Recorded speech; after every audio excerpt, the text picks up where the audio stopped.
Hola, buenas tardes, ¿cómo están? Vamos a comenzar en un minutito con la clase.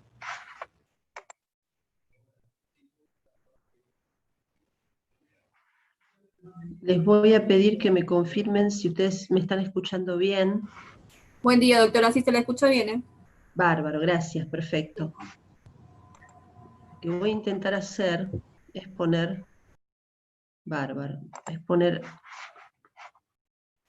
el audio para que no les moleste a ustedes el ruido de ambiente. Denme un segundo nada más.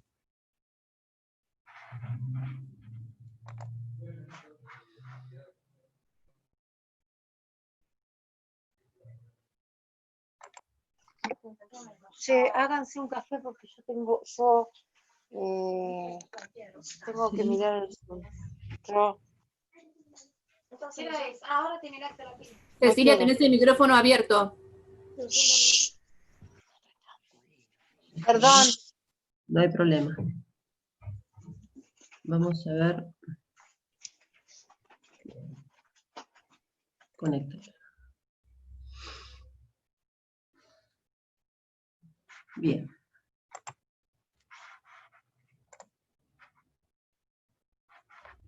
Aquí.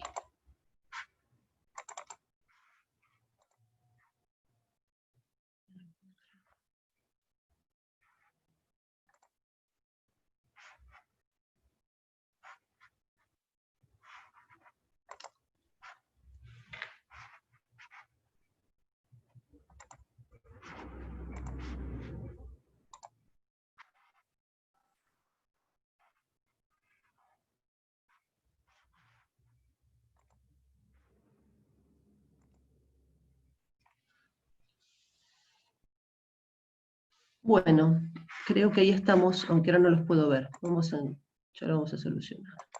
Ahora sí, bien. Bueno, perfecto. Buenas tardes.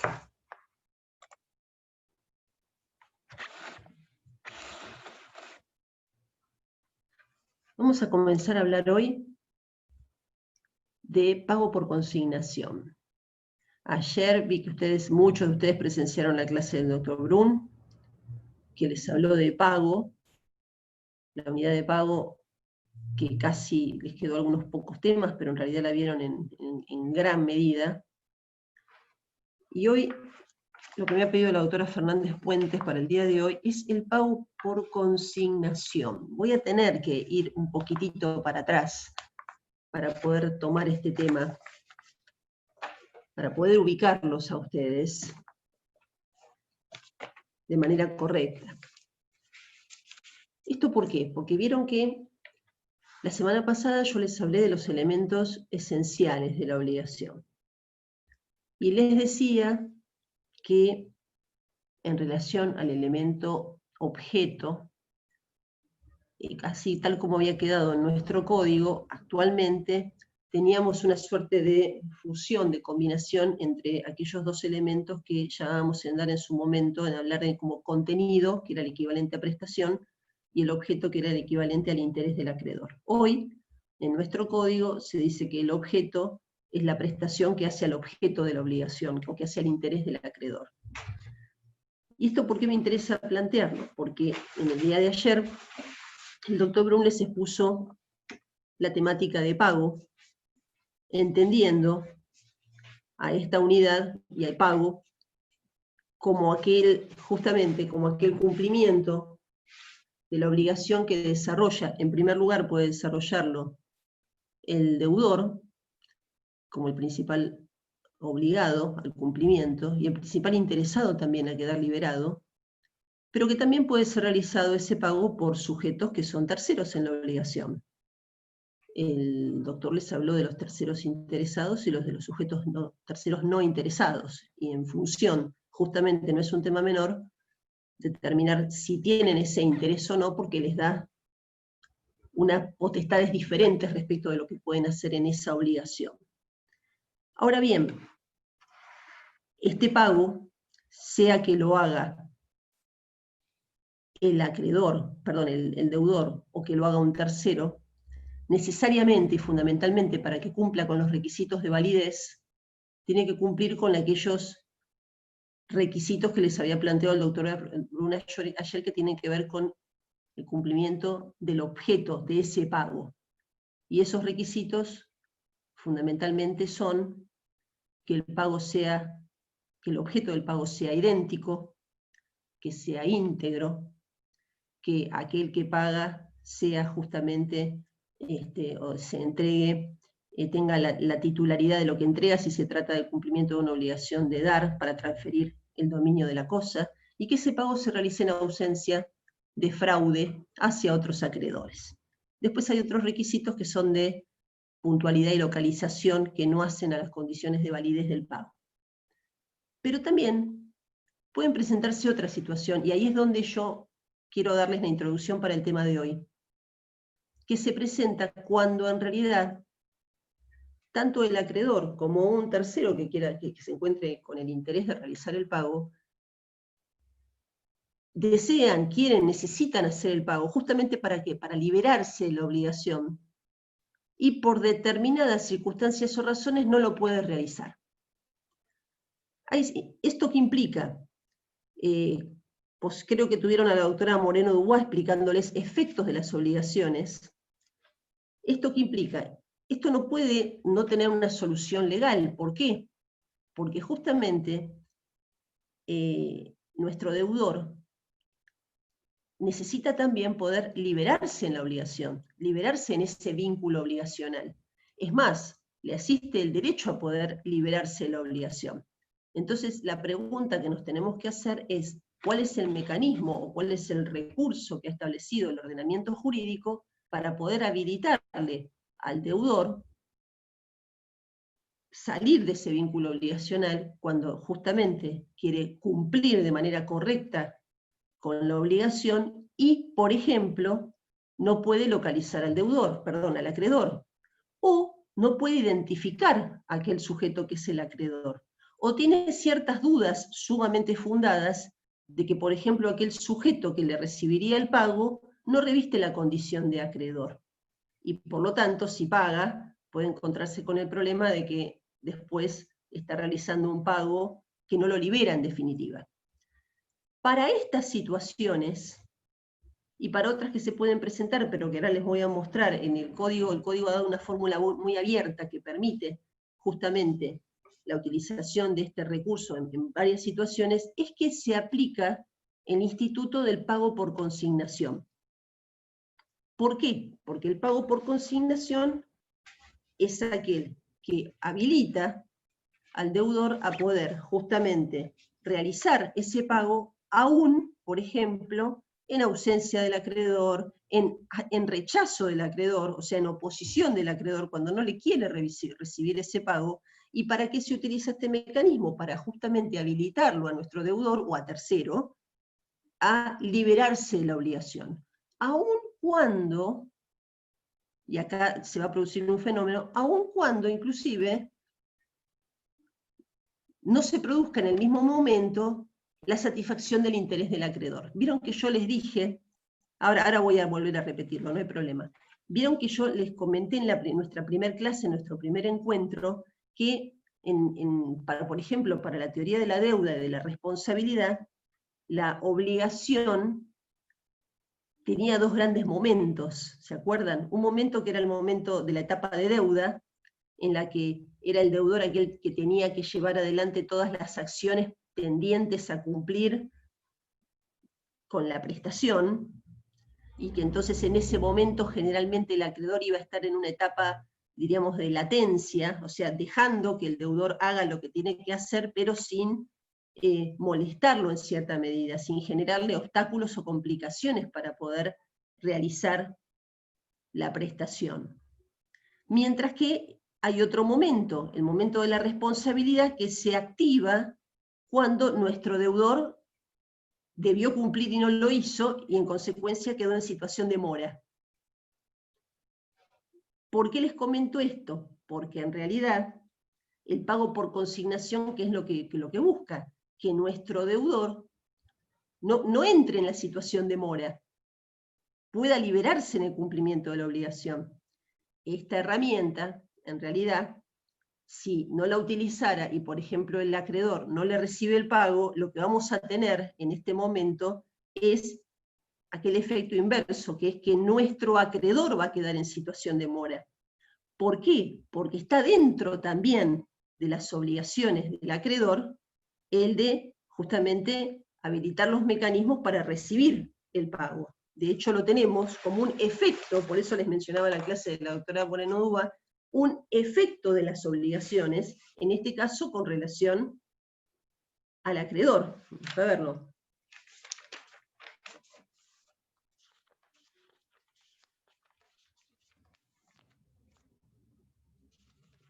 Aquí, en el artículo 731 habíamos visto, incluso yo se lo llegué a mencionar la semana pasada, cuando nos habla de efectos con relación al deudor, que el cumplimiento exacto de la obligación confiere al deudor el derecho a obtener la liberación y el de rechazar las acciones del acreedor. Bueno, ese derecho a obtener la liberación no podría llevarse adelante, no podría concretarse, si no le permitimos al deudor poder tener un mecanismo para liberarse cuando el acreedor, por ejemplo, no le quiere recibir el pago. Y es para esto que tenemos que el Código Civil y Comercial prevé la figura del pago por consignación. El pago por consignación ya estaba en el código anterior, por supuesto, pero el Código Civil y Comercial hizo algunas modificaciones fundamentalmente habilitando, ahora lo vamos a ver en detalle, habilitando una modalidad adicional. O sea, en el Código Civil, el pago por consignación era una figura que debía realizarse necesariamente, sí o sí, por vía judicial. O sea, había que iniciar un juicio de consignación para llevar adelante este pago. Sea que se tratase de una obligación de dar sumas de dinero o de entregar cosas. Ahora, el Código Civil y Comercial lo que habilita es otra figura, además del pago por consignación judicial, también prevé el pago por consignación extrajudicial. Ahora, insisto, voy a volver a reordenar estas ideas, para que ustedes lo tengamos bien, pero necesitaba dar un pasito desde atrás para poder enlazarlo con lo que vieron la semana pasada con respecto a efectos de las obligaciones y con lo que vieron ayer en relación a pago. Pago entendido como la figura general de pago.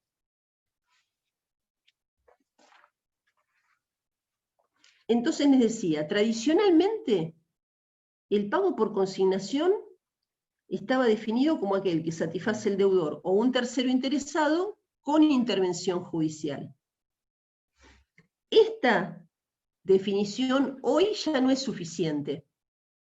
¿Por qué no es suficiente? Porque el nuevo Código Civil instauró una posibilidad más, que es la del pago por consignación extrajudicial. Esto lo tenemos en los artículos 910 a 913.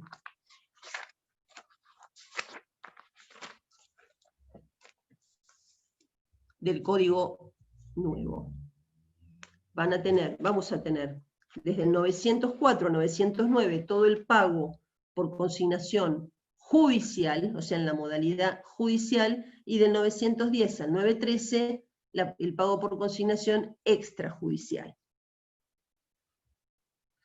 ¿Cuándo se va a aplicar esta herramienta? Como les decía, ¿no se escucha la clase? A ver. Acá un alumno me dice que no escucha. ¿Todos están con problemas de audio de la clase? No, se escucha perfecto, profesora. Se escucha bien, ¿eh? Sí. El mío está medio pausado, pero puede ser que seamos nosotros. O la señal, ¿no? Vamos a tratar. Un segundito.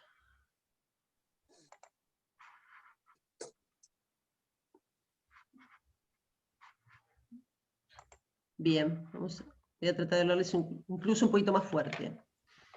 Les decía entonces que el pago por consignación es una herramienta, un instituto que dispone el deudor o los terceros interesados cuando existe algún impedimento para realizar el pago en manos del acreedor, o cuando el acreedor injustamente se opone, plantea una oposición a que el deudor cumpla con la obligación.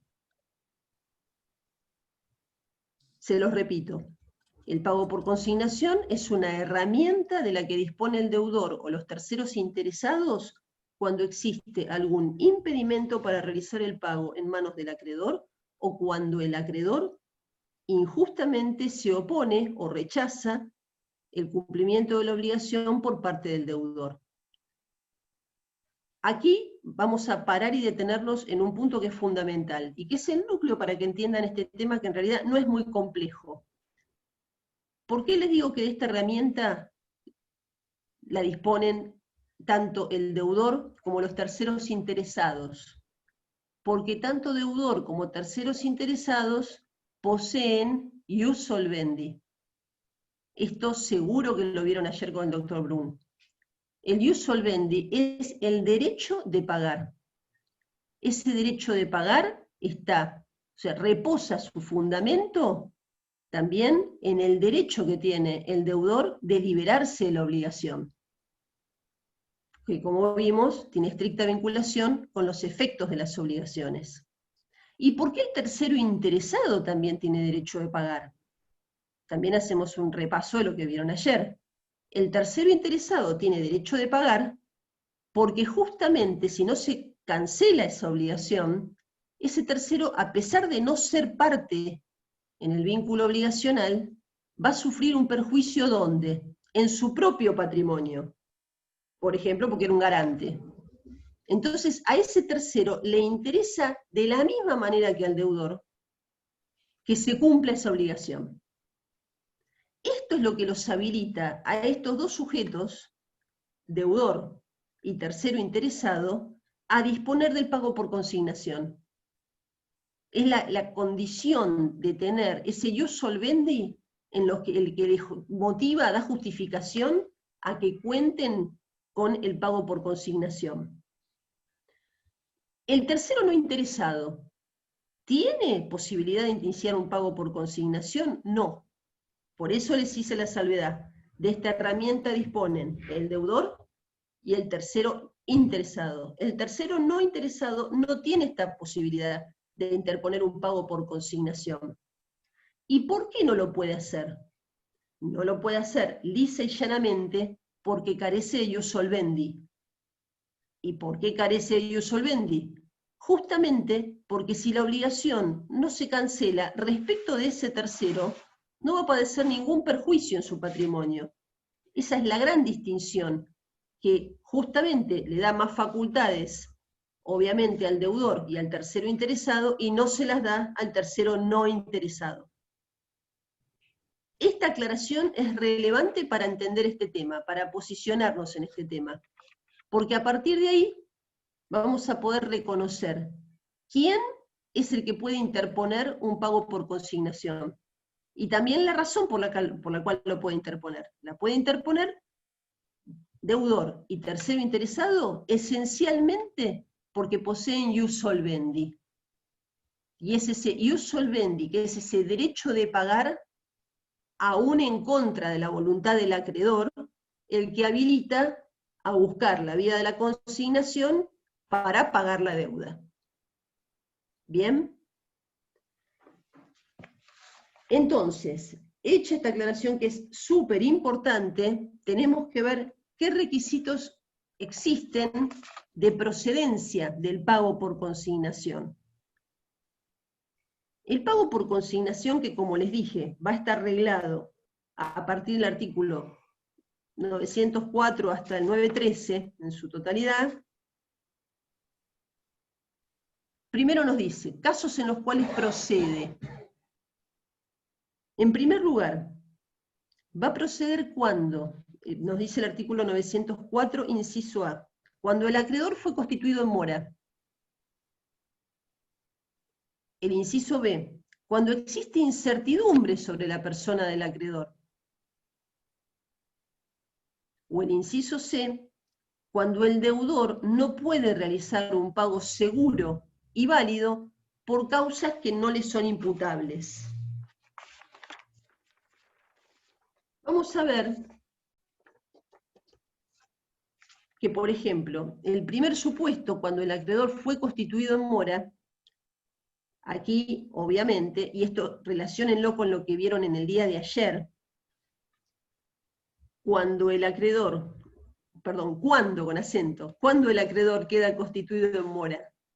El acreedor queda constituido en mora cuando, por ejemplo, recibe una oferta de pago de parte del deudor, que por supuesto cumple perfectamente con los recaudos del objeto del pago, y sin embargo, disculpen, un segundito.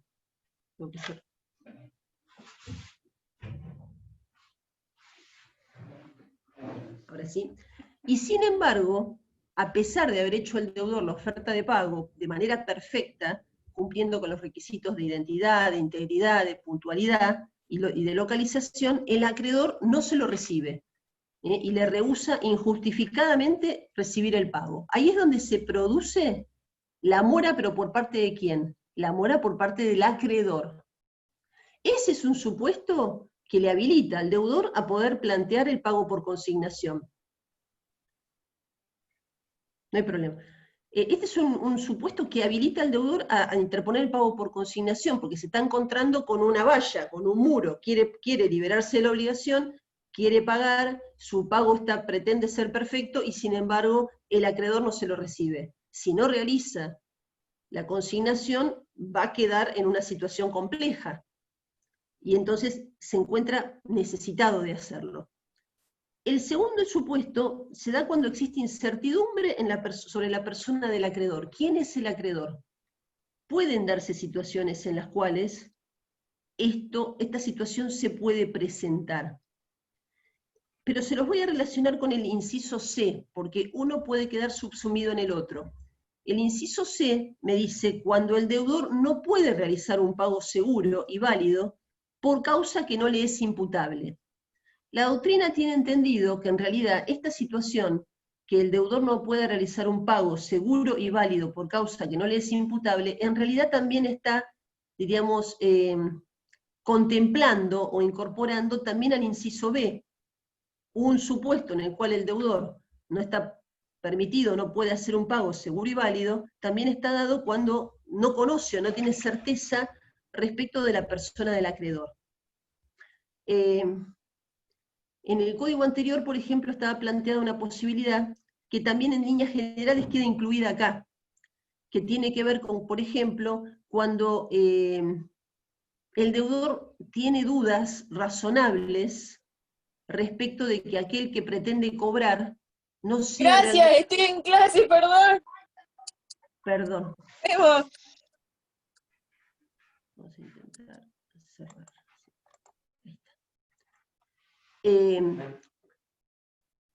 Les decía, perdón, hoy me desconcentra el ruido ambiente que me llegó.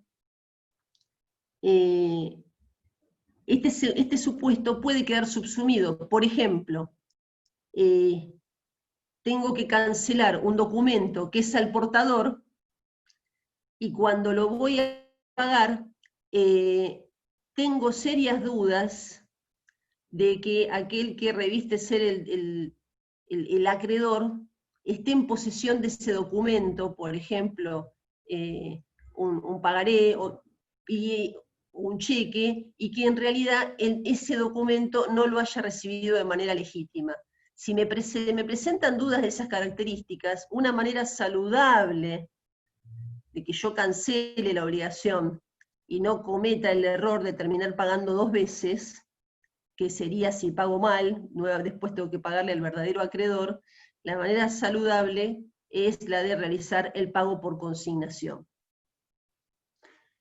Por eso es que en realidad la fórmula del artículo actual podríamos decir que es más pragmática, porque al poner en el inciso B y el inciso C tan amplios, nos habilitan a poder hacer jugar distintas figuras. Antes era como más, diríamos, reglamentario, más acotado, distintas figuras en las cuales ante, como les digo, incertidumbre sobre la persona del acreedor, o, que es más amplio aún, la posibilidad que el deudor no pueda realizar un pago, pero que sea seguro y válido, son dos términos que permiten darle mucha amplitud, entonces pueda plantear la consignación. ¿De acuerdo? Estos son los requisitos, diríamos, de procedencia. Y respecto de qué tipo de... Esto es importante tenerlo en cuenta. Respecto de qué tipo de obligaciones se puede consignar. Concretamente, aquellas obligaciones que nos habilitan a poder plantear la consignación son las obligaciones de dar sumas de dinero. Siempre las obligaciones de dar sumas de dinero fueron las consignables por excelencia. Y que de hecho era el pago por consignación más habitual, o sea, lo que antes con el código anterior se realizaba, la consignación implicaba un proceso judicial en el cual el deudor formulaba un depósito judicial y conjuntamente con la demanda por consignación. Entonces, un típico caso de obligación consignable es la de dar sumas de dinero. El otro caso puede ser el de dar cosas. El de entregar cosas, que obviamente uno no entregaba, no iba con, por ejemplo, determinada mercadería y la dejaba en tribunales. Había todo un procedimiento, también había que iniciar una consignación judicial, y esto implicaba un procedimiento que habilitaba, por ejemplo, a depositar la cosa en un depósito, valga la redundancia, o un determinado, que sea el conocimiento del juzgado, que eso se le notificaba al acreedor. Después vamos a ver cómo lo tenemos en la actualidad.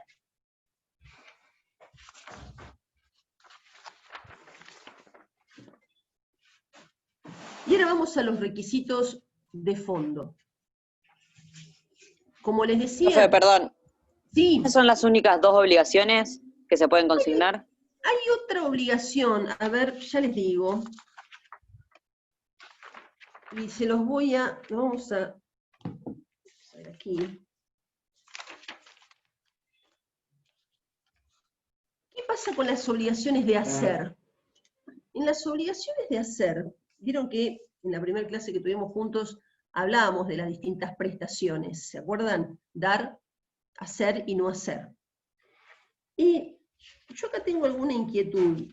La doctrina dice que en las obligaciones de hacer también se puede consignar cuando éstas se convierten en una obra que deba ser entregada. Y obviamente no proceden las obligaciones de puro hacer y en las de no hacer. Desde ya, porque no puedo llevar adelante la obligación de hacer que otro se abstenga. O sea, con las de no hacer no hay duda. Y con las de hacer, la doctrina distingue las de hacer, las de puro hacer y las de hacer que se convierten en una obra que deba ser entregada. Yo tengo alguna inquietud, pero vamos a plantearlo. Las de puro hacer serían aquellas que se manifiestan, el objeto es un hacer mismo. Por ejemplo, que yo le encargue a un determinado obrero la realización de una actividad, cavar una zanja.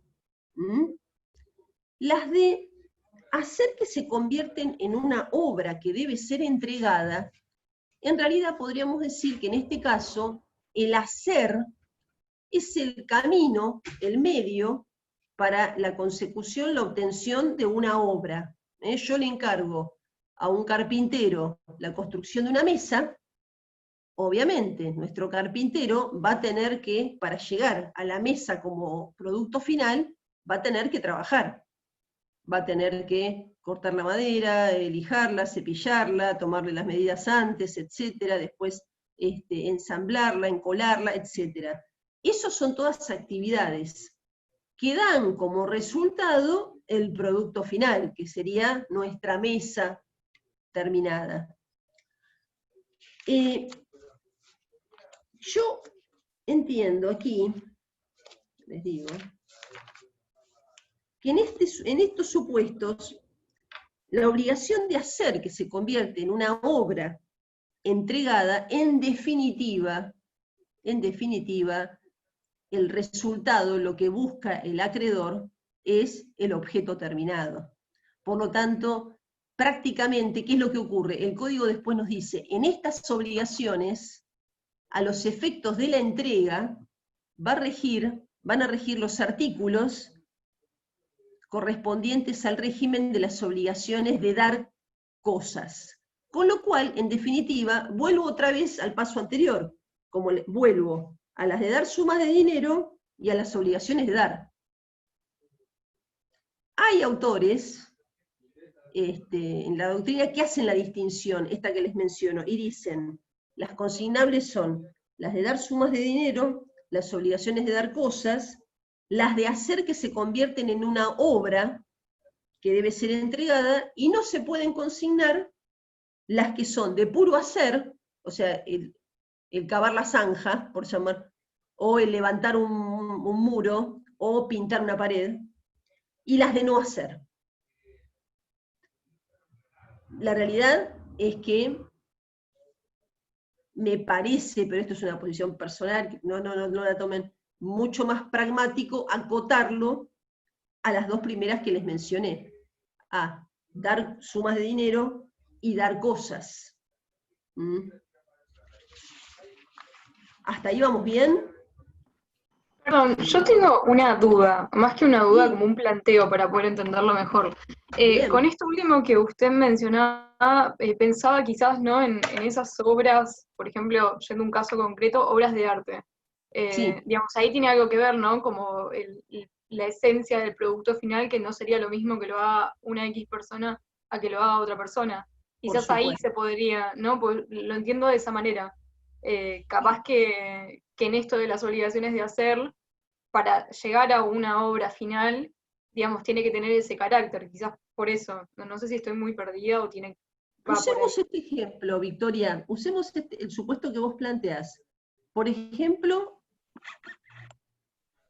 en una obligación, de las que hemos comenzado a estudiar la semana pasada, con los elementos que ya conocemos, el objeto de la obligación se constituye en, por ejemplo, una determinada escultura, ¿no?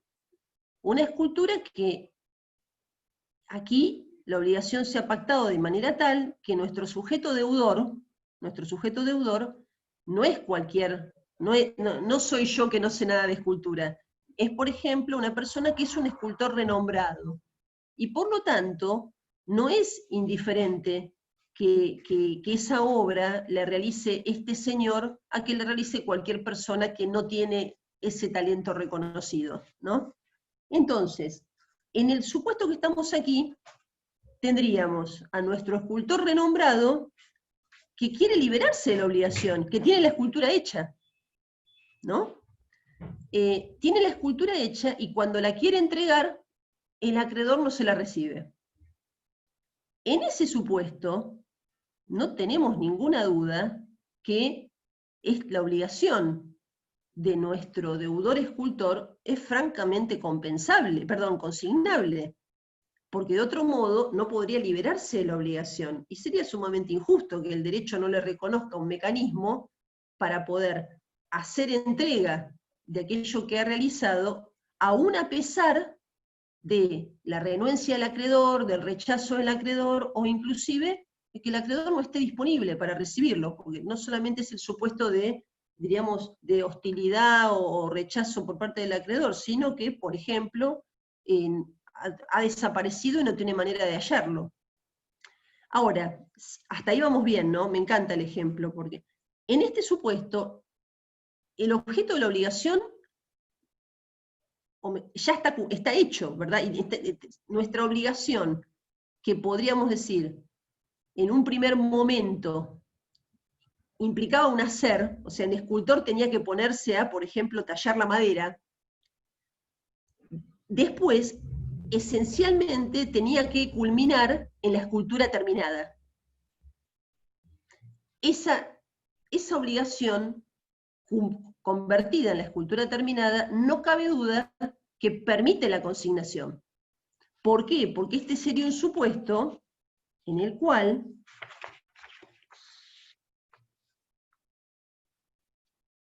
es un hacer que se convierte en una obra que deba ser entregada. Yo por eso, esto tiene, dejémoslo si quieren con un interrogante abierto. ¿Por qué? Porque en realidad, a mi criterio después entenderlo mejor, no cabe duda que lo podemos relacionar con una clasificación de obligaciones, que no los quiero apurar, porque todavía no estamos para verlo, pero sí vamos a estar más adelante, que es el de las obligaciones de medios y de resultado, donde juega un papel relevante qué tipo de obligación tenemos, porque en eso queda determinado cuál es el objeto de la obligación, y entonces con qué se libera nuestro deudor. Aquí había visto una pregunta en el chat. ¿Se transforma en dar cosa cierta? A ver, a los efectos de las condiciones de la entrega, después sí se va a transformar en una obligación. No es que se va a transformar, se va a arreglar por las normas de las obligaciones de dar cosas ciertas. Denme un segundito que les quiero mostrar algo.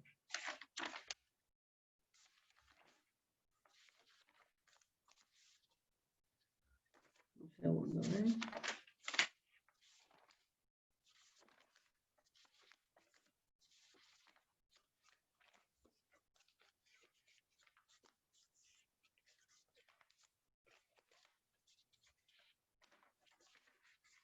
A los efectos de la entrega.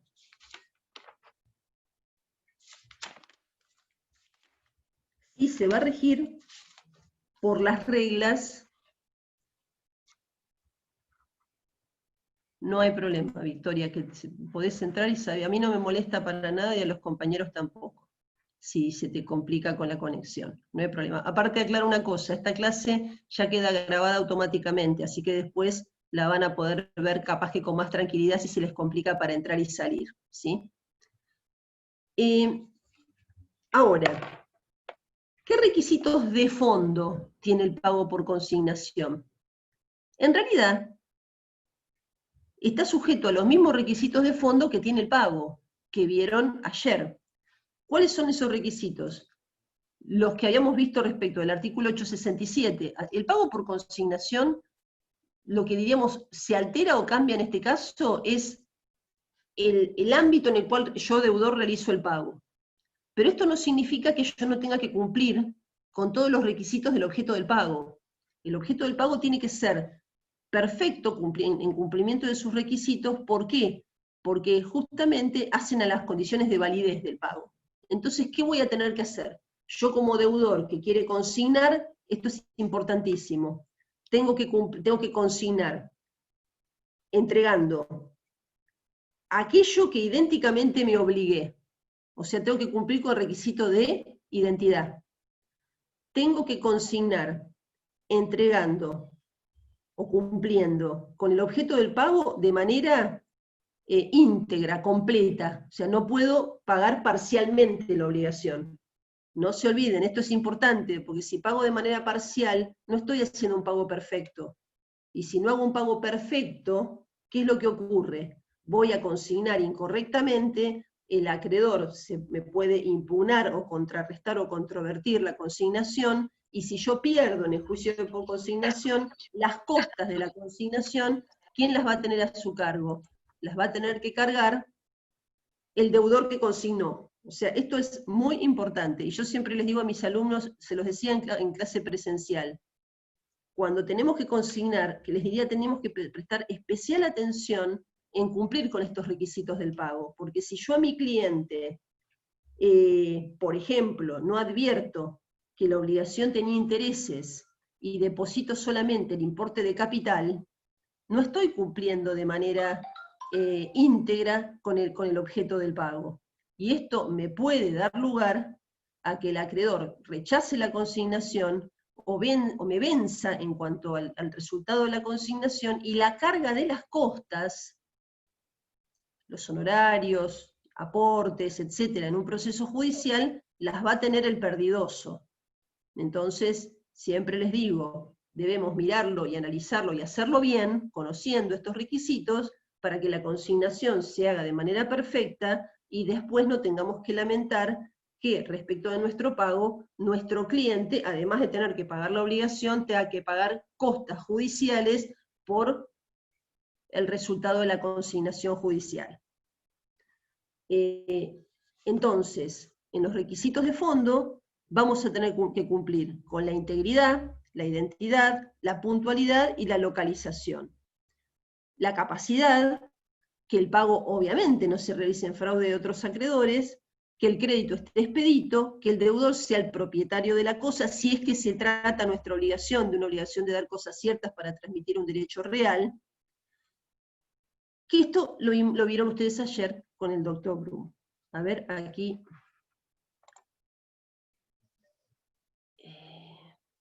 A ver, Cristian, o sea que, para saber si puede o no consignar el pago el escultor, debe determinar, y fundamentalmente tiene que tener en claro cuál es el objeto de su obligación. A ver, hablo en caso de que no esté claro si la escultura se termina una vez instalada. Está interesante tu planteo, Cristian, no te puedo ver, pero me interesa. ¿Esto a qué me remite? Esto me remite a lo importante que es que queden claramente determinadas las prestaciones, o la prestación, si es una, que debe realizar el deudor para el cumplimiento del objeto de la obligación. Esto es muy importante. Ahora voy hasta el 9.12. ¿Y por qué? Porque esto es lo que determina, diríamos, la columna vertebral de nuestra obligación. Podemos encontrar, no parece ser este el caso, situaciones en las que hay obligaciones que se llaman correspectivas o recíprocas, en las que, por ejemplo, dos partes, esto se da en un contrato, generalmente hay varias obligaciones que el cumplimiento de una va directamente vinculado con el cumplimiento que la otra parte tiene que hacer de otra. En este caso que vimos el ejemplo que nos daba la compañera sobre la escultura, claramente tiene que surgir de nuestra obligación que el deudor se obliga a la entrega de una determinada obra. Los términos en los cuales se plantea la obligación son muy relevantes.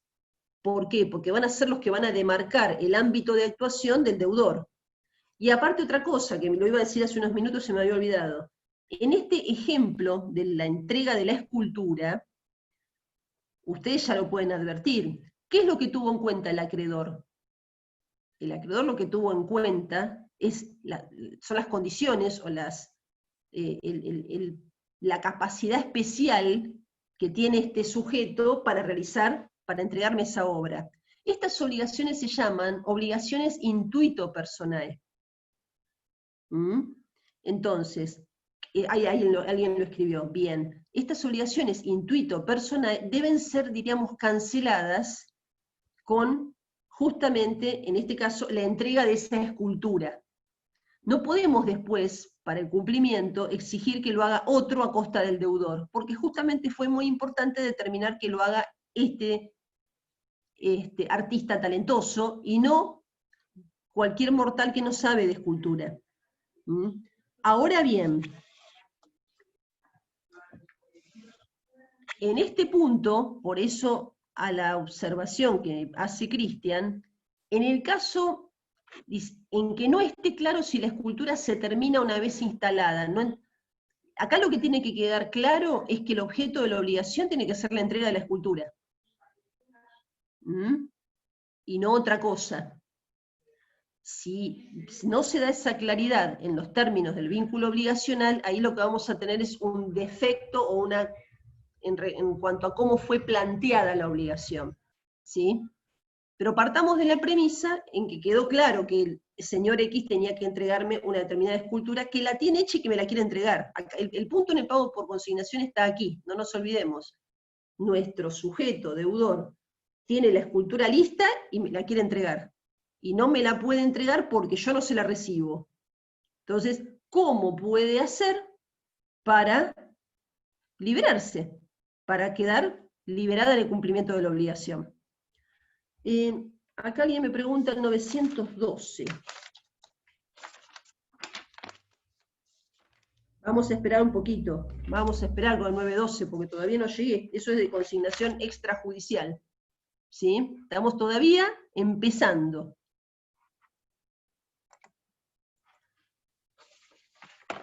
Les decía, requisitos de fondo, los mismos requisitos que tiene el pago, el objeto del pago.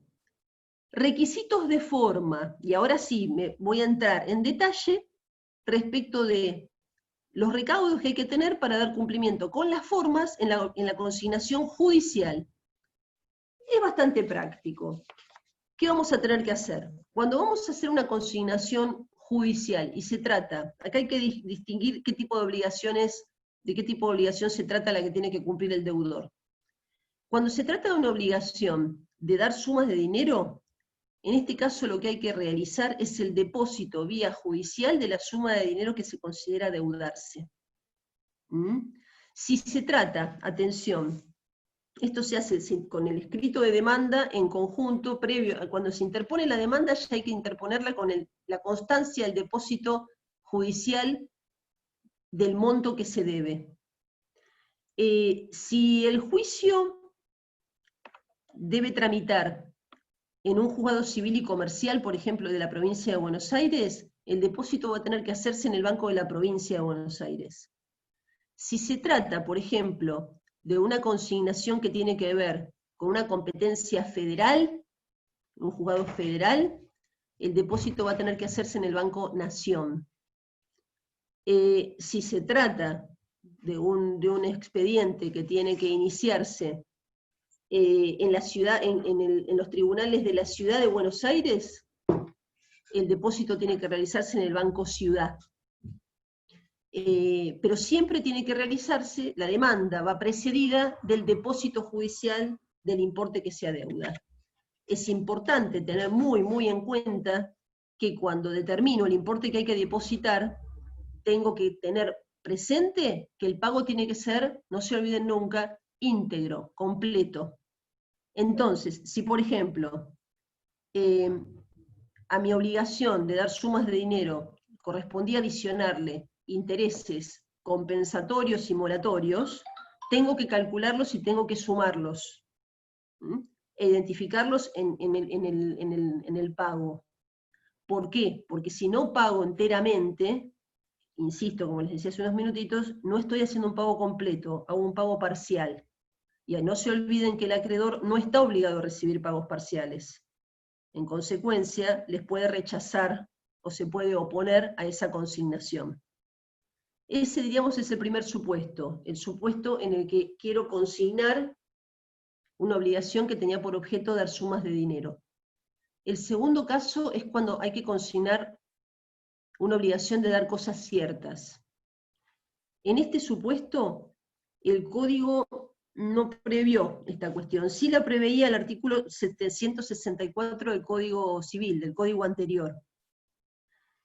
¿Qué es lo que establecía ese artículo 764 código anterior? Era que el deudor tenía que intimar judicialmente al acreedor para que reciba la cosa. O sea, ponía a disposición la cosa y lo tenía que intimar judicialmente. O sea, se iniciaba la consignación judicial, el juez ordenaba la intimación, y ahí, ante la mora del acreedor, o sea, el acreedor nada decía, se entendía que la consignación estaba hecha. Entonces, ¿qué hacía el deudor? El deudor debía dejarla en un depósito, a la mercadería o a la cosa, con autorización del juez. Y los gastos del depósito, en este supuesto, iban a quedar en manos del acreedor. Estos no son supuestos habituales, pero tampoco son extraños, y podría darse sobre todo en elementos que necesitan ser depositados y que pueden ser de tamaño grande. Por ejemplo, yo en alguna oportunidad tuve un caso donde había que consignar una determinada cantidad de elementos Profe. de gran porte. Sí, ¿alguien habló? Cosas de dinero, por dar sumas de dinero, digo. Sí. ¿Tengo que esperar que yo hago la demanda y tengo que esperar que el juez me responda para poder ahí realizar el pago? ¿O al mismo tiempo de la demanda realizo el pago? Cuando interponés la demanda, ya la interponés con la constancia de haber hecho el depósito judicial. Las dos cosas. Ahí yo tengo una pregunta. ¿Y la cuenta judicial cuándo se abre? ¿Quién preguntó primero? Es para completar esa pregunta igual, Sí, bueno, a ver. Claro, porque ¿cómo sabes dónde tenés que depositar? ¿Cuándo la abren? Ay, pero estoy escuchando a dos a la vez. Esperen, vamos, no hay apuro. A ver. La cuenta bancaria, ¿cuánto se abre? Porque uno interpone la demanda y tiene que pedir que abran la cuenta. Sí, no, La pero... cuenta judicial hablando, ¿no? Es verdad, sí, es cierto. Puedo Claro, porque yo digo, encontrarme. si no, ¿cómo sabes dónde hay que depositar? No, porque en realidad eso, ahora, disculpa, buena la observación, porque con los mecanismos actuales, que son más informáticos para el inicio de los expedientes, esto ha cambiado. Es verdad, antes, hasta hace unos años, lo que se hacía era, se pedía, se preparaba la demanda, se presentaba la demanda, pero en paralelo se iba al Banco Provincia Sucursal Tribunales, se pedía la apertura de una cuenta, se abría la cuenta y se hacía un depósito. Ahora es probable, ahí déjeme que me lo averiguo bien, cómo sería ahora en la práctica. Ahora yo inicio una demanda por la mesa virtual y seguramente ahora los tiempos se pueden haber invertido, porque seguramente el juez, que lo hace por correo electrónico ahora, le pide al Banco de la Provincia de Buenos Aires que abra una cuenta a la orden del expediente tal, que se abre en ese momento, o sea, lo abre la receptoría del expediente, se interpone la demanda, todo electrónico, y el juzgado me abre la cuenta judicial y se hace el depósito. Es probable que ahora el momento no sea, como les decía, previo el depósito y la demanda, pues lo estoy pensando en función de cómo se está ahora interponiendo una demanda que no se hace en papel, sino que se hace por vía electrónica.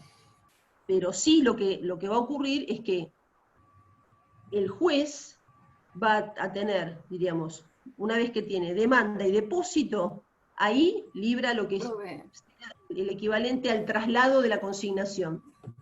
Las chicas que me preguntaban, ¿están por ahí?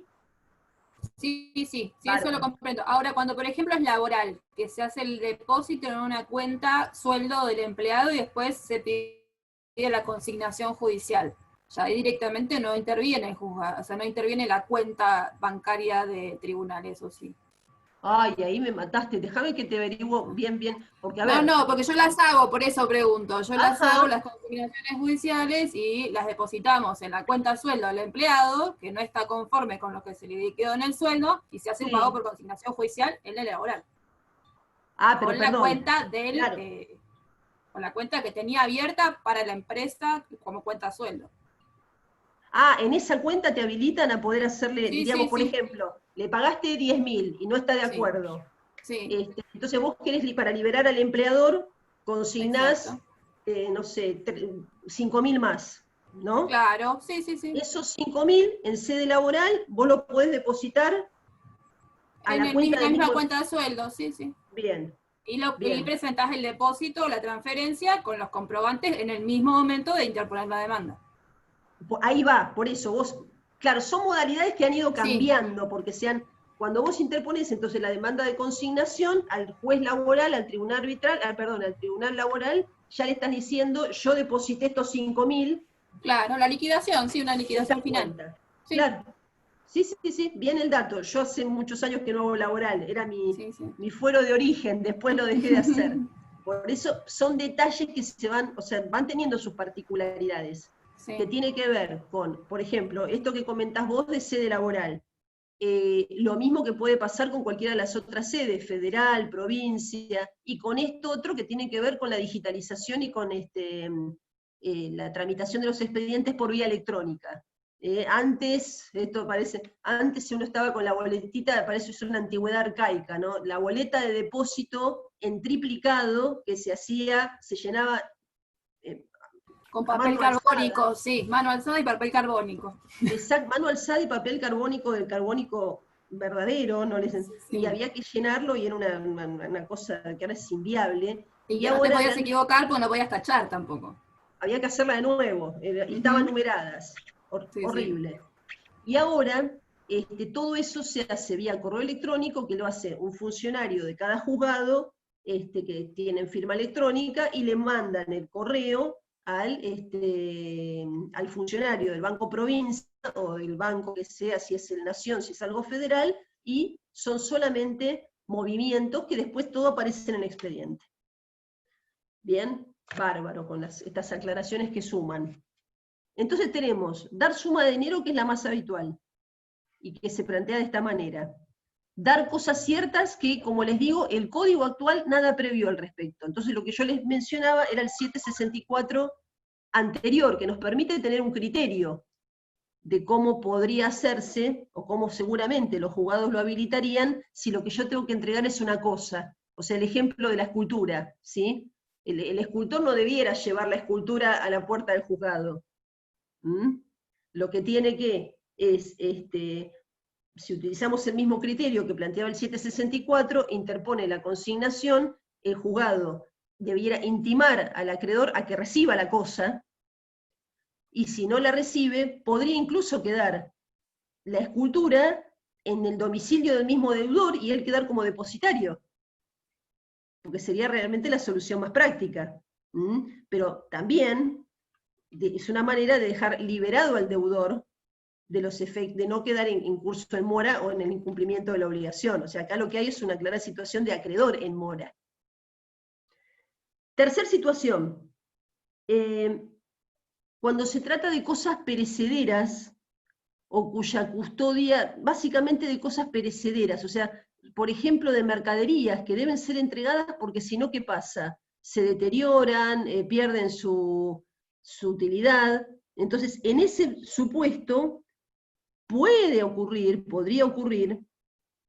que dentro de la consignación el juez autorice la subasta de esas cosas, porque justamente por su carácter perecedero, y que con el dinero que se obtiene del producido de la subasta, lo que queda consignado es suma de dinero, que va a representar el equivalente de la subasta realizada.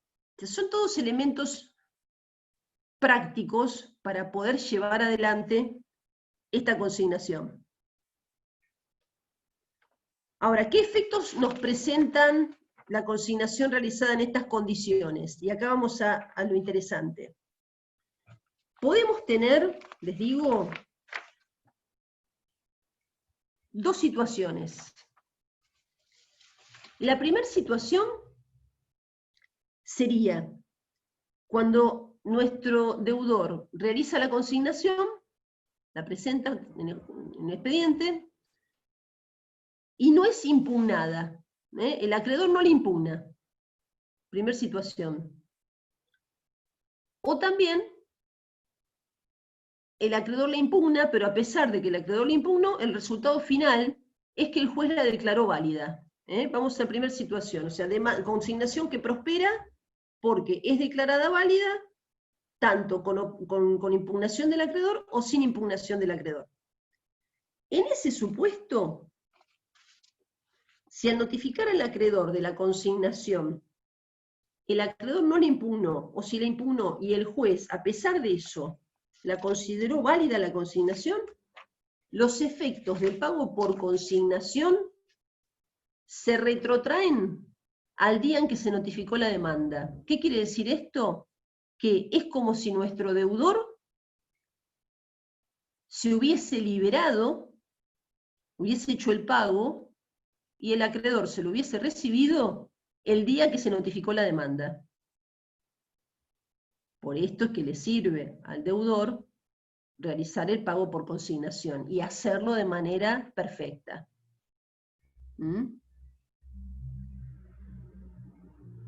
Esto es importante, ¿por qué?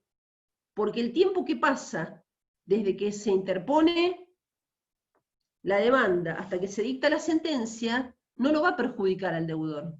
¿Por qué? Porque si se retrotrae, diríamos, el efecto del pago al tiempo en que se notificó la demanda, él quedó, diríamos, liberado y su pago quedó perfeccionado en ese momento. A veces un proceso judicial puede demorar meses o un año, por lo tanto, en este caso, por ejemplo. Entonces es importante saber, en este supuesto, cuándo se configura, cuándo se perfecciona el efecto. Y es importante, como les decía al principio, los voy a insistir siempre, en que presten atención en que cuando se hace la consignación se respete el objeto del pago. ¿Para qué? Para que no tengamos chances de que el acreedor rechace la consignación o en esa impugnación prospere y el juez la considera la consignación defectuosa. Entonces, no. Por eso hay que hacerlo de manera impecable. La segunda posibilidad, ¿cuál es? Esta que les digo, que la consignación tenga algún defecto y luego sea corregida. La corrijo en el transcurso del expediente judicial. Por ejemplo, si la consignación tenía como defecto que no deposité los intereses moratorios, y luego el deudor puede subsanar ese efecto. ¿Cómo? Haciendo otro depósito, depositando la diferencia. Lo puede hacer. Pero atención, que en ese supuesto, los efectos del pago no se retrotraen al día que interpuse la demanda, sino que los efectos del pago se van a perfeccionar en el momento en que se dicta la sentencia. Perdón, en el momento que se notifica la sentencia, que incluso puede ser un tiempito posterior. ¿Esto es importante? Y sí, es importante, insisto, porque puede haber transcurrido un periodo de Vanessa que trabaja, que lo tienen, puede haber transcurrido 1 año, 10 meses, y entonces incluso mi obligación me puede haber seguido generando intereses, que los voy a tener que cancelar adicionando más dinero si se trata de una obligación de dar sumas de dinero. Ahora, el deudor en mora, sí, de la fecha de notificación, Ramiro, de la sentencia. Si el deudor que ya estaba en mora, por ejemplo, era una obligación de dar sumas de dinero que tenía un plazo cierto y determinado, no la pagué en determinada fecha, empezó a correr el curso de los intereses. ¿Yo puedo consignar? Por supuesto que puedo consignar. Ahora, ¿cómo debo hacer para consignar de manera perfecta? Voy a tener que pagar el capital con los intereses moratorios.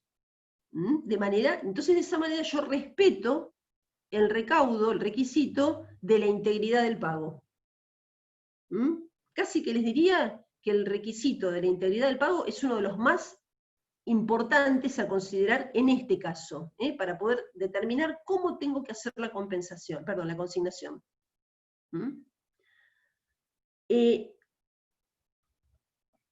Pregunta: ¿se puede desistir de la consignación una vez que ya la interpuse? Yo ya inicié el juicio de consignación.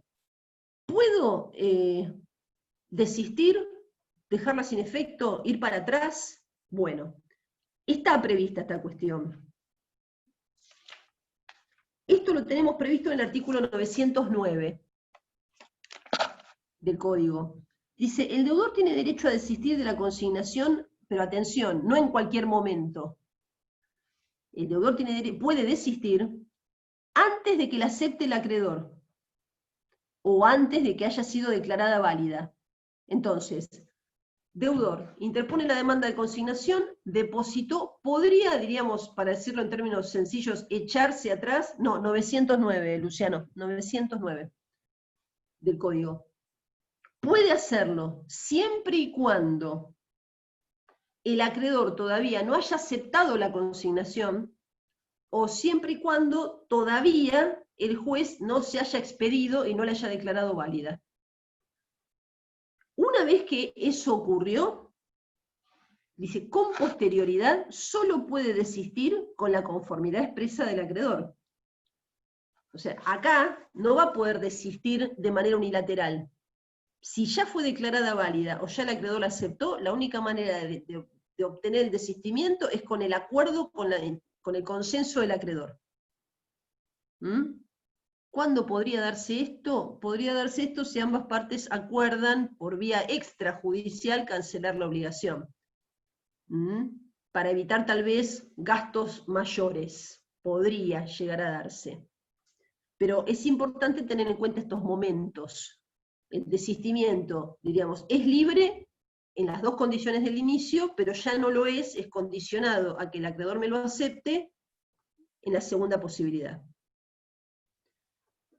Ahora, vamos a ver qué pasa con la consignación extrajudicial, que es una novedad que introdujo el Código Civil y Comercial,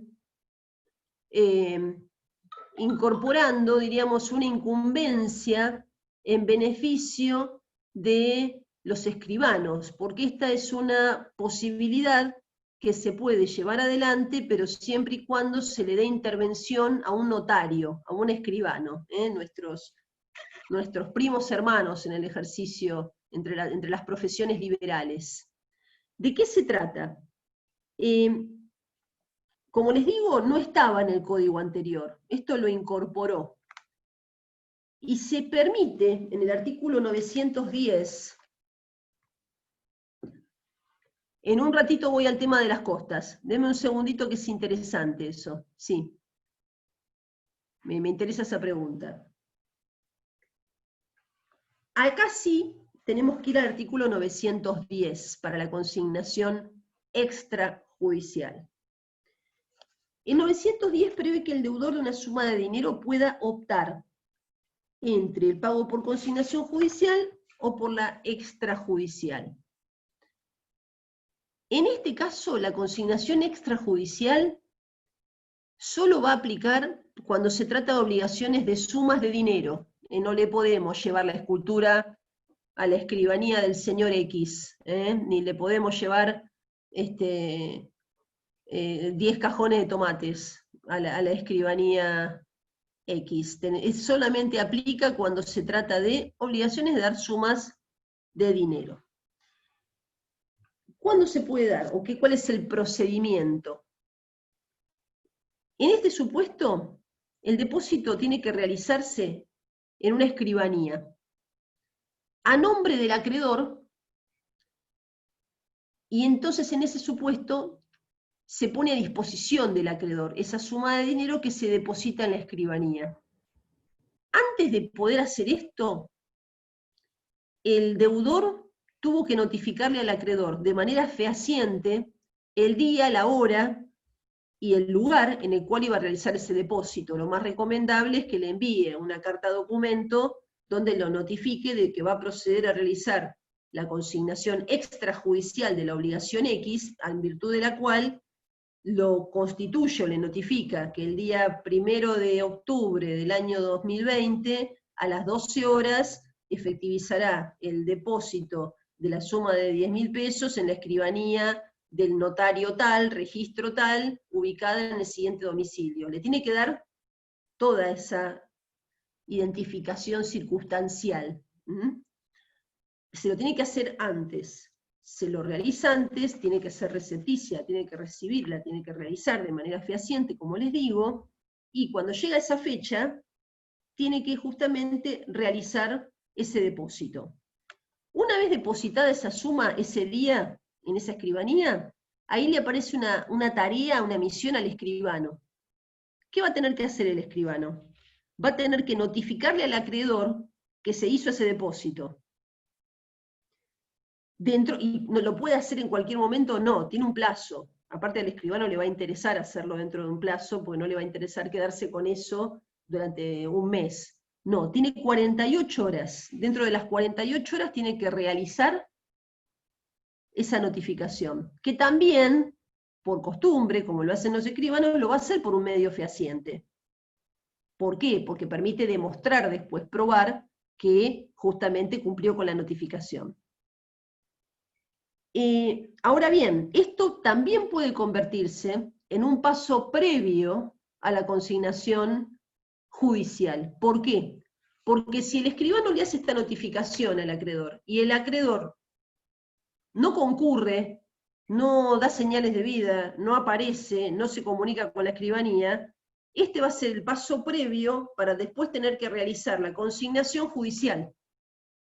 Insisto, porque el objetivo de esta figura incorporada en el nuevo código fue generar una herramienta que evite tener que ir a la justicia, pero no garantiza que sí o sí se va a dar la consignación.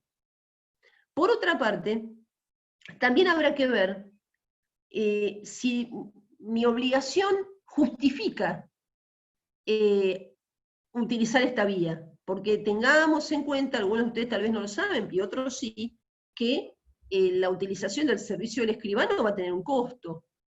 Un costo que generalmente no es menor.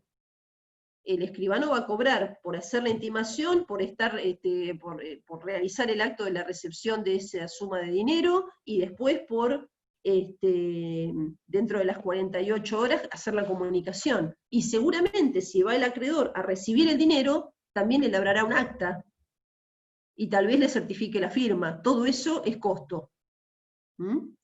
En consecuencia, la práctica dirá en qué caso realmente es necesario o justifica utilizar esta vía o directamente tener que ir a la consignación judicial. Ahora, ¿cómo funciona este mecanismo? Porque hay algunos aspectos que pueden ser criticados en torno a esta figura que se elaboró de la consignación extrajudicial, y que tiene que ver con los derechos del acreedor. Miren, el artículo 9.11, después a continuación dice, el acreedor notificado podrá, dentro de los 5 días hábiles, o sea, partimos de la premisa de que el escribano lo pudo notificar, ¿verdad? O sea, el escribano, fui yo, le dejé al escribano los 10.000 pesos, seguramente me labró un acta, antes yo lo había intimado al acreedor avisándole que tal día iba a ir a dejar el dinero en la escribanía, el escribano me recibe el dinero, cumple perfecto, dentro de las 48 horas le manda la comunicación al acreedor. Bueno, ahora, ¿qué puede pasar? El acreedor notificado dentro de los 5 días puede, en primer lugar, aceptar el procedimiento y retirar el depósito. El escribano dice, perfecto, yo voy a la escribanía de X, acepto este procedimiento de consignación y me llevo los 10.000 pesos. ¿Bien? La primera posibilidad. En ese caso, dice el artículo 9.11, los gastos y honorarios del escribano serán a cargo del deudor. Acá hay algunas opiniones encontradas. Hay quienes sostienen que esta solución es un tanto injusta. ¿Por qué? Porque están los que piensan que es como, yo deudor, el acreedor no me quiso recibir el pago, por ejemplo. Tuve que notificarlo, primero tuve que concurrir a una escribanía, hacerle la consulta y plantearle la posibilidad, me habla de esta consignación extrajudicial. Lo notifico, me tomo el trabajo de mandarle una carta documento al acreedor para decirle tal día, a tal hora voy a estar y voy a llevarle la plata que le debo. No concurre. Le dejo el dinero al escribano. El escribano lo notifica y después el acreedor, que al principio no me recibía el pago, ahora va a la escribanía, acepta el procedimiento, recibe el pago y los costos, los gastos de esa consignación los tengo que soportar yo. El tema está opinado. Algunos entienden que esta solución para este caso no fue la más justa, porque en definitiva el deudor tuvo que generar todo este procedimiento para poder liberarse de la obligación, y no se podía liberar, por ejemplo, porque el acreedor no le recibía el pago. Mi lectura, hemos tenido toda una charla en mi casa respecto a este tema, como somos todos abogados, mi lectura respecto del porqué de esta figura, de por qué se puso así, es bastante pragmática. Yo lo que pienso es que en realidad, pero esto es un pensamiento, no le den carácter científico. Me parece que esta salida de que los costos queden a cargo del deudor estuvo planteada para no frustrar el uso de esta herramienta, porque de esta manera el escribano se garantiza que su intervención la cobra de antemano. Es mi lectura. ¿Por qué? Porque en realidad, si lo dejamos, la obligación, los gastos a cargo del acreedor, esto recién se dilucida, o sea, ¿cuándo va a pagar el acreedor? Una vez que el escribano lo notificó, logró que la notificación la reciba el acreedor y que el acreedor acepte ir a la escribanía y cobrar. O sea, que es como que hay 3 pasos que todavía en el tiempo no se cumplieron. En cambio, si la norma dice que en este supuesto los gastos son a cargo del deudor, el deudor que es el interesado en liberarse, no tiene más alternativa que pagarle al escribano. y me parece que es el incentivo para que el escribano acepte este tipo de figuras. Para serle franca, en estos 5 años que ya tenemos de funcionamiento de nuestro código, no hemos visto muchos casos de utilización de la figura, como para ver si realmente ha sido exitoso. A ver, acá debería ser solo para los acreedores desaparecidos o ausentes, no para los reacios a recibir el pago. Es una buena observación, muy buena observación, pero el código no lo discrimina. El código no me dice para qué supuesto, con lo cual, quiero decir, no me veda la posibilidad de que un acreedor renuente esté dentro de esta situación también. Es muy buena la observación que haces. Entonces, ahí tenemos esta situación. La primera que les digo, aceptar el procedimiento y retirar el depósito. En ese supuesto, nuestro acreedor no paga los gastos. Están a cargo del deudor. Segunda posibilidad, rechazar el procedimiento. O sea, el acreedor dice, no, yo no estoy de acuerdo, yo rechazo esta consignación, pero retiro el depósito. O sea, voy a la escribanía y me llevo los 10.000 pesos. ¿Lo puede hacer? Sí lo puede hacer. ¿Cómo funciona? Bueno, este dinero que se lleva, que retira, los va a retirar como pago a cuenta, pero no como cancelación de la obligación total. Por lo tanto, atención, porque mi deudor, yo deudor, no quedo todavía liberado. Esa, y sigo profundizando en el tema, puede ser un elemento que a mí como deudor no me seduzca iniciar una consignación extrajudicial, sino que me vaya a la judicial, pero va a depender igual de cada caso y de cada obligación, cada situación específica para ver qué mecanismo, qué estrategia me puede convenir realizar. Pero insisto, en este segundo caso, acreedor rechaza el procedimiento de consignación y retira el depósito, se lleva el dinero. En ese caso, los gastos y honorarios del escribano sí van a ser a su cargo, son a cargo del acreedor, ahí sí los tiene que pagar el acreedor. Y la tercera posibilidad es que el acreedor rechace las dos cosas, rechace el procedimiento de la consignación y rechace el retiro del depósito.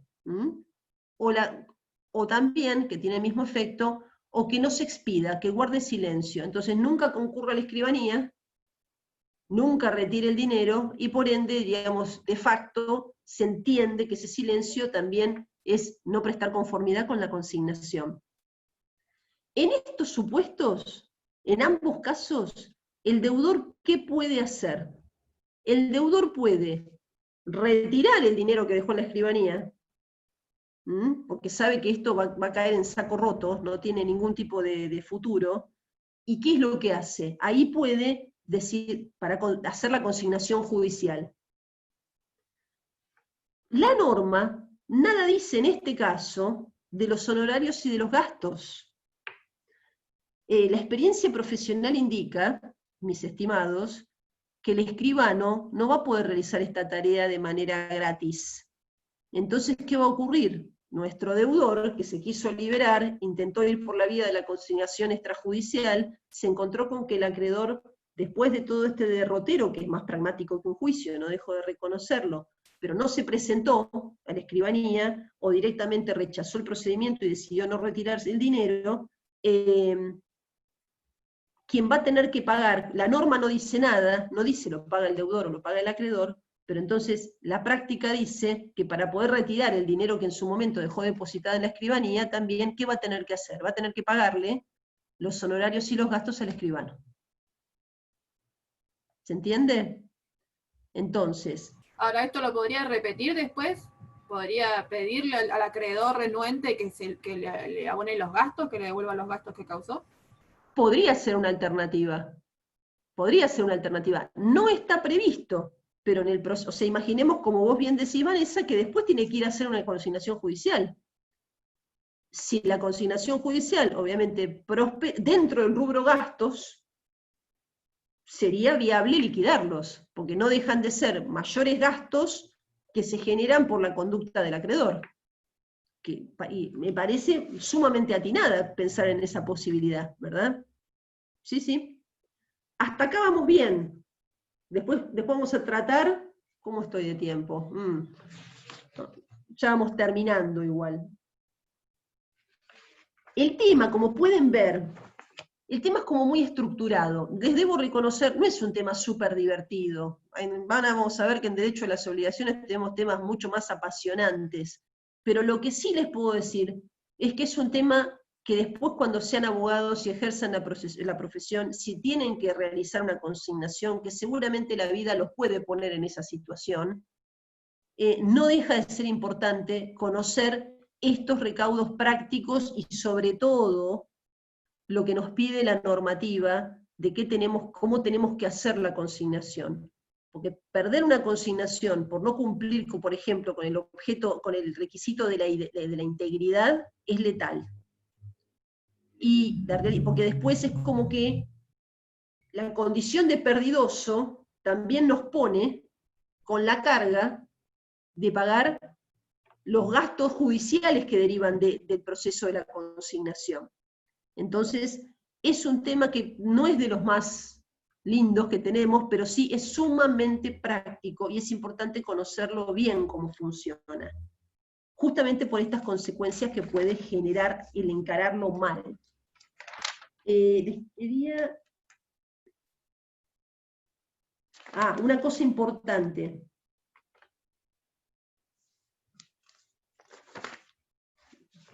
Una cosa importante aquí.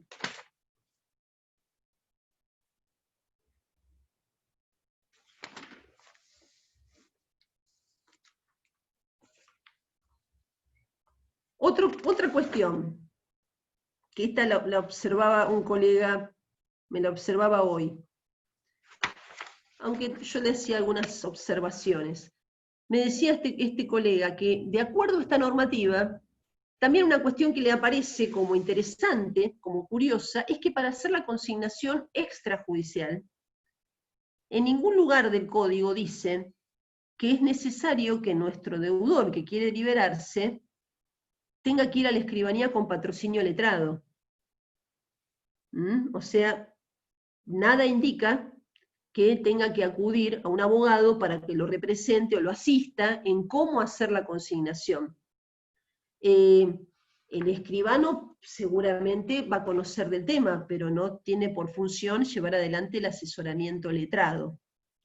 Esta es una cuestión que habrá que tener en cuenta, y también habrá que tener en cuenta en función de la envergadura de la obligación que nos ocupa. Pero es un tema, es una curiosidad. Esto también, imaginemos que quiere asesorarse con un abogado, quiere asistirse con un abogado. Bien, la carga de los honorarios del abogado la va a tener que absorber el deudor. El deudor que está llevando adelante esta consignación extrajudicial.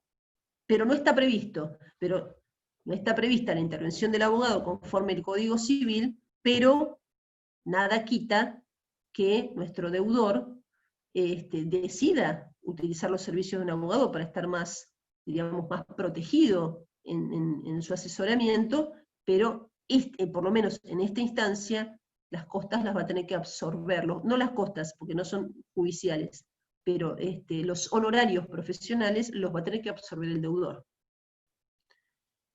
Bien.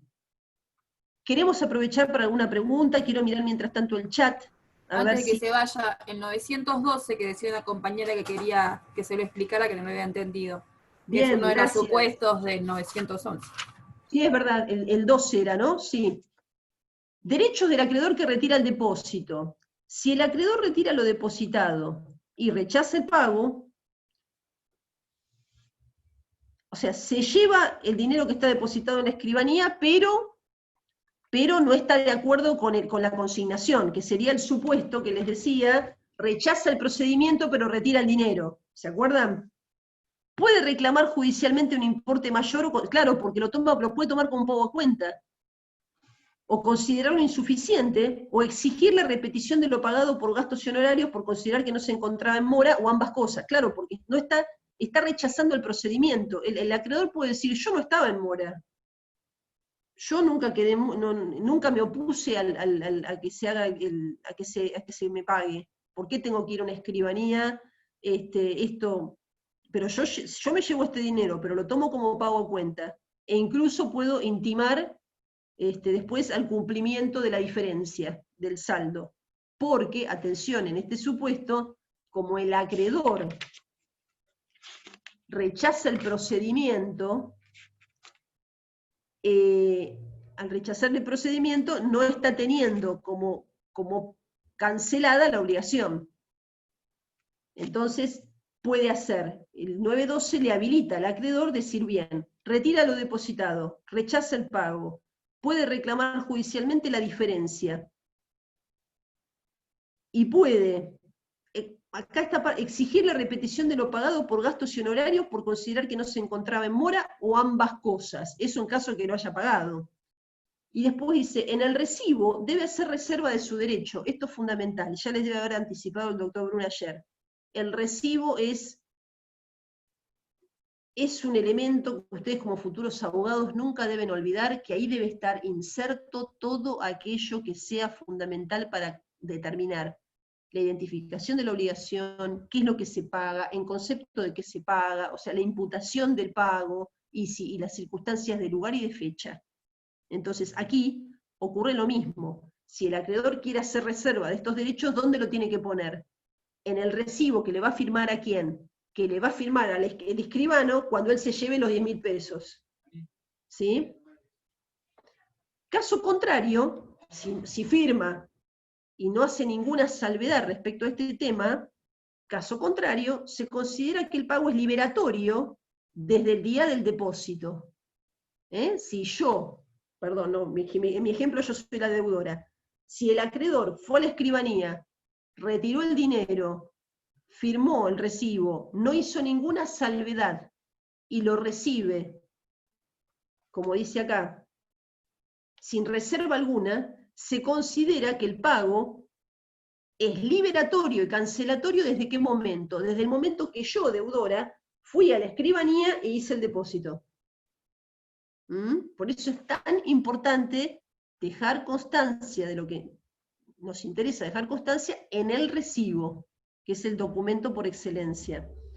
Para demandar, tiene un término de caducidad, esto sí es una particularidad, no es un plazo de prescripción, los plazos de caducidad son distintos, tiene un término de caducidad de 30 días, computados a partir del recibo con la reserva.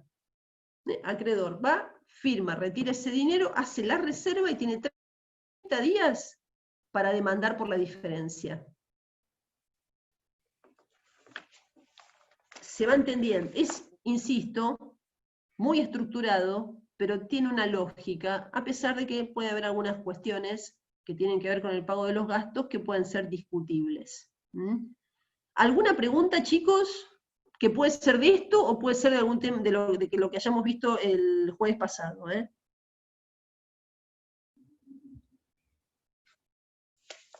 Que habíamos hablado de elementos de las obligaciones. O relacionándolo con pago, lo que ustedes quieran.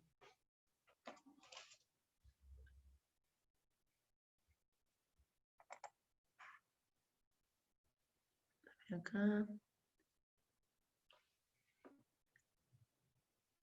Pregunta de Caterina, linda pregunta. En el caso que desista de la acción, el deudor consignante, ¿no? Y se regula el mínimo legal de honorarios, ¿los paga el deudor que desistió de la acción? En principio seguramente, a ver, acá les voy a enganchar un tema más. Incluso, en principio, posiblemente los pague el deudor que desistió de la acción, pero, aun cuando no lo diga expresamente, el letrado abogado va a tener posibilidad de reclamar por aplicación de la ley de honorarios a su cliente. Pero sí. Acá, estas ya las vimos. Hicieron observaciones muy interesantes. A ver acá. Entonces, los requisitos de fondo, ¿serían solo los mismos del pago o algunos más propios del pago por consignación, presumo, ¿no? No, los requisitos los de fondo son los mismos que los del pago. Tengan eso bien claro. Los requisitos de fondo son los mismos que los que tenemos que aplicar cuando se hace un pago que no es por la vía de la consignación. La diferencia radica en las circunstancias que nos llevan a tener que plantear el pago por esta vía, entonces no son requisitos de fondo, son, diríamos, requisitos de forma, como que tienen que ver, son los que están en 906. Acá, 906, la manera en la que tengo que realizar el pago por consignación, pero no son requisitos de fondo, son condiciones de forma. Buenas preguntas, han hecho muy buenas preguntas hoy, ¿eh? Más considerando que no es un tema de aquellos, es un tema que es más estructurado.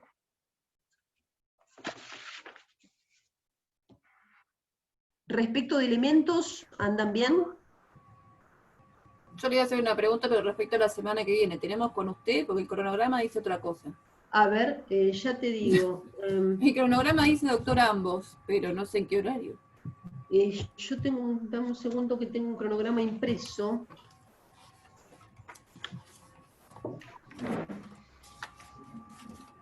El tema es que, vamos a ver. Yo tenía entendido que estoy todos los jueves, ¿eh? Pero yo tengo entendido que estoy todos los jueves. El doctor ambos, ¿alguien lo tiene ahí? Perdón. Es que Ahora lo busco si quiere y conteste la pregunta que está en el chat mientras yo busco. perfecto. En principio yo tengo todos los jueves, y lo que tenemos esta segunda parte del año, por fortuna, que tenemos la colaboración de dos abogados, de dos colegas que saben muchísimo, que es el doctor Ambos, que sé que nos... yo creo que está, no sé, creo que está el doctor Ambos un viernes. Bien, y vamos a tener también una clase que yo también me gustaría estar, con el doctor Rodríguez Araujo, que va a ser otro viernes, que les va a hablar de obligaciones dinerarias. Pero si mal no recuerdo, tengo todos los jueves. Alguien me dice acá que yo estoy jueves 17 con tema ejecución indirecta. Sí, voy a estar todo el jueves. Listo, entonces yo me equivoqué. Entonces No. es el viernes que usted dice que una vez va a estar la doctora. Sí, creo que el viernes siguiente va a estar el doctor Ambos, y después creo que 2 viernes más está el doctor Rodríguez Araujo, porque Dinerarias está... Mañana figura que está el doctor Ambos, Fantástico. Okay. con incumplimientos. Exacto, aprovechenla, son muy buenos docentes. A ver si tenemos algo más. Bien, acá me quedó una sola Sí, el cosita. 912, quedó ahí una. En el caso que el acreedor inicie el reclamo judicial en esos 30 días del 912, ¿el juez determina si el pago que realizó el deudor fue parcial o total, o no da lugar a eso? Buena pregunta. En el caso, o sea, ¿qué es lo que... Vamos al 912. El 912, que dice que tiene un término de caducidad para demandar, la pregunta que primero me hago es, bueno, ¿qué tipo de demanda va a interponer? Porque acá va a tener que ser una demanda por cumplimiento de la obligación, y en consecuencia va a tener que denunciar que ha recibido un pago parcial, porque acá posicionémonos en el lugar del acreedor, ¿no? El acreedor dice, yo retiré de la escribanía tal, conforme surge de este recibo, tanto dinero, y ahí hice reservas de continuar el reclamo por el remanente, por la diferencia, por la vía judicial. Acá me dice el artículo, tengo 30 días para demandar. No me dice por qué vía, quiero decir, no me dice qué figura tengo que utilizar. Eso va a depender del Código de Procedimientos y de la figura que interpongo, pero sin lugar a dudas voy a tener que reclamar, plantearé una acción por cumplimiento del contrato, de la obligación, según se trate la obligación que he pactado. Ahora, acá, ¿esto qué va a implicar? Tratando de responder la pregunta me parece que era una señorita, sí. De Aimé. Acá, cuando se interponga la demanda en reclamo de la diferencia, y para cumplir y respetar el debido procedimiento, proceso y la defensa en juicio, hay que correrle traslado ¿a quién? Al deudor. Para que conteste, y en función de eso, puede ocurrir, todo pareciera indicar que posiblemente este tipo de procesos se resuelva con las constancias de autos, o sea, sin otro tipo de prueba. Podría ser, o no necesariamente, pero posiblemente sí.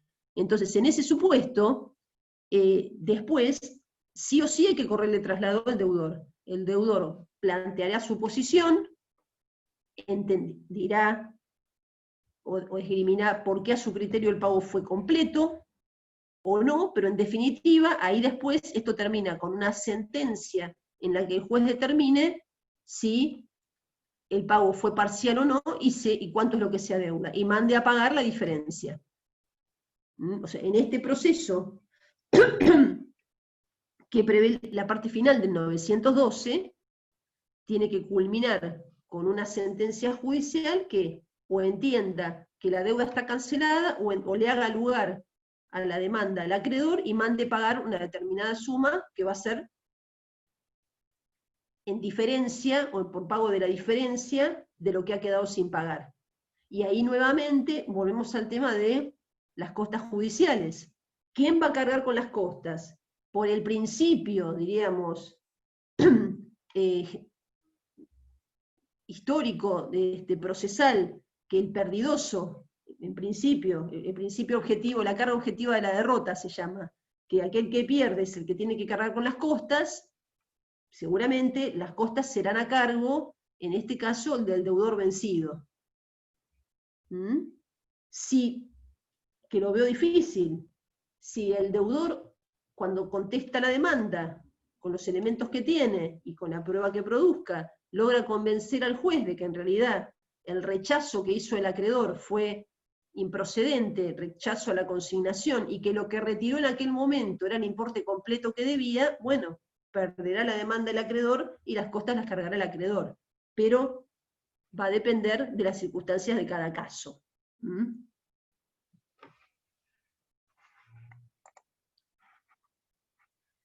Bien. Bueno, ¿cómo estamos? ¿Lo vemos bien el tema? ¿Les genera alguna duda más? ¿Les parece que hasta aquí estamos en tiempo y forma? ¿Sí? En la semana que viene, sí, me tienen a mí.